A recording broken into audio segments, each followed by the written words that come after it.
Violence at the refugee camp in Calais. Riot police deployed tear gas against asylum seekers, while dozens of officers have been injured in 3 nights of unrest. The EU readies to offer African leaders money and visas for well-qualified workers, though in exchange for taking back illegal migrants. Syrian troops retake a major airbase from Islamic State, breaking a siege which has lasted for more than 2 years. Also,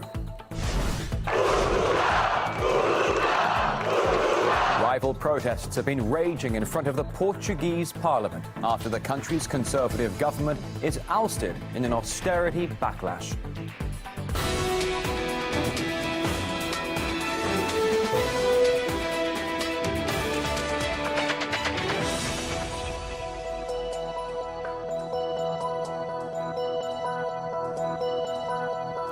The world's top news headlines for this hour. Live from Moscow, this is RT International. Clashes have broken out between police and migrants in the French port town of Calais, this for a 3rd consecutive day. Okay, go back to the jungle. Go back to the jungle. Around 200 migrants threw rocks and other objects at police while also trying to block the roads. The security forces responded with tear gas and water cannons. 27 officers have been injured in the latest migrant violence. France has stepped up security measures around the temporary migrant camp, mobilizing 250 police officers to try and end the disturbances.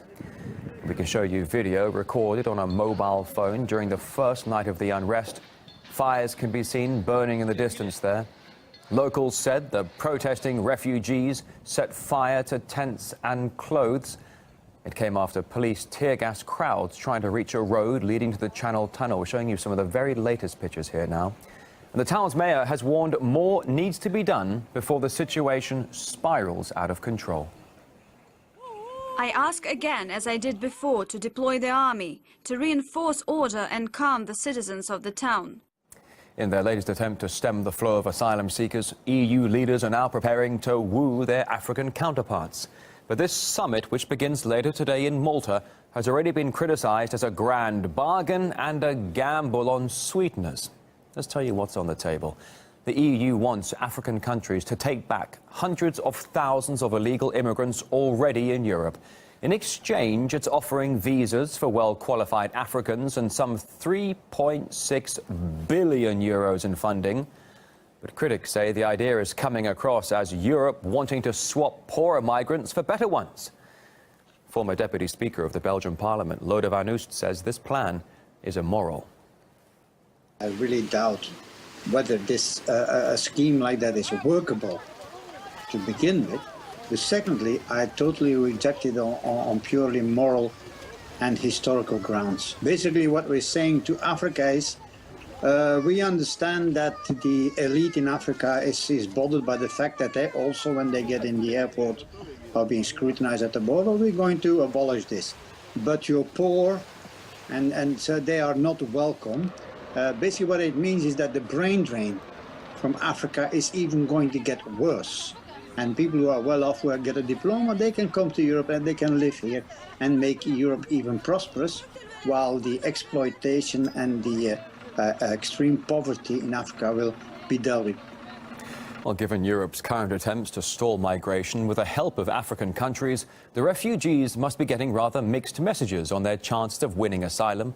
Just a couple of months ago, the German Chancellor was vowing to help all those seeking a new life in the EU. Da haben wir die Verpflichtung auf der Grundlage der Genfer Flüchtlingskonvention, auf der Grundlage unseres Asylrechts und des Artikels 1 unseres Grundgesetzes Hilfe zu leisten.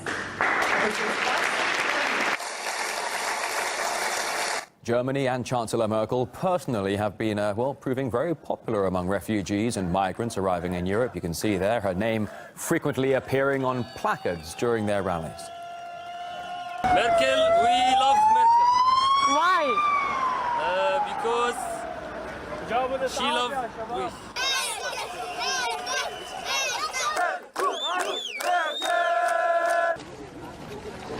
All right, let's show you some of the most recent video from the front line of Europe's refugee crisis.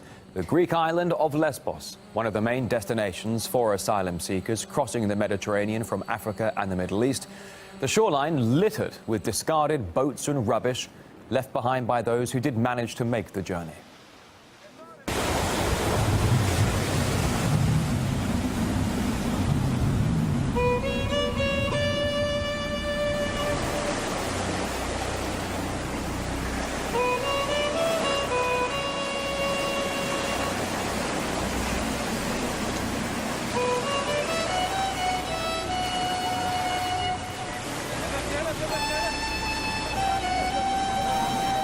And surprisingly, that luxury yacht abandoned at Lesbos was actually being used to transport asylum seekers to Greece. 345 Syrians found on board the vessel, each of them paying about $2,500 for the journey from Turkey. Authorities say they don't know who the owner of the yacht is, but it's estimated to be worth at least a cool $1 million. Now, wealthier countries in Northern Europe are the most favoured destinations for refugees and migrants. To halt the ever-growing influx, Norway has launched a Facebook page. It's aimed at asylum seekers who are likely to be rejected and is warning they may be kicked out of the country by force. The page is also being used to inform migrants how benefits will probably not be nearly as good as they think they might be. We hope to live a better life than our countries. So far, the number of refugees arriving just in Norway has been surging by the day. Almost 2,500 applied for asylum in just the past week.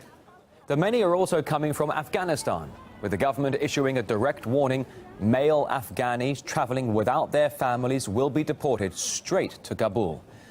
And in Germany, which has so far been much more welcoming to asylum seekers, accommodating them is becoming one massive problem. RT's Peter Oliver investigates. Being told to vacate a house that's been your home for over 10 years in order to make room for refugees may seem absolutely outrageous to most in Western Europe. But I've come here to a town just outside of the German city of Cologne to meet the Nielsen family, and that's exactly what's become their reality. Look, here's the letter from the local government. It says here that we must get out so that refugees can be housed here. Signed by the mayor himself, with warmest regards and friendly greetings. What sort of friendly greetings are these? Bernd and his wife Anita have lived in this house for the last 13 years, raised their children in this village, and are now looking after the grandkids, including 1-year-old Luca. I couldn't believe this was happening. Certainly not that it was because of refugees. Why would they put them here? There's no stores, no train, no bus. There's not even a post office. So the Nielsens are fighting the eviction notice. Germany is not a dictatorship. We have law and order. I will not leave this place. I've lived in this village since childhood. We will take it to the local courts, then to the state courts, then all the way to the European courts if needed. Those that represent tenants say that local authorities are going too far in these cases. In the last week, 6 or 7 cities have evicted tenants to house refugees. From a legal point of view, I doubt the legality, and politically, I think it's stupid. Usually, if someone is paying rent on time, you can't be evicted. The local authorities are using something called a personal use clause, which is supposed to be in case a landlord needs the property for their own use. In this case, it's false. The city authorities aren't moving in there. Downstairs, there's plenty of room. Once a week, it's used by a church choir. I say choir, but it just sounds like yodeling to me. Let the refugees move in there. I have no problem with that. There's also a risk that evictions like this could cause tensions between refugees and Germans. We have lots of refugees in Germany now. People are happy to try and help. But if politicians keep evicting Germans for refugees, there is a real danger that mood could flip. For this family, it will be up to the courts to decide whether or not they get to remain in the home they love. Peter Oliver, RT, Germany.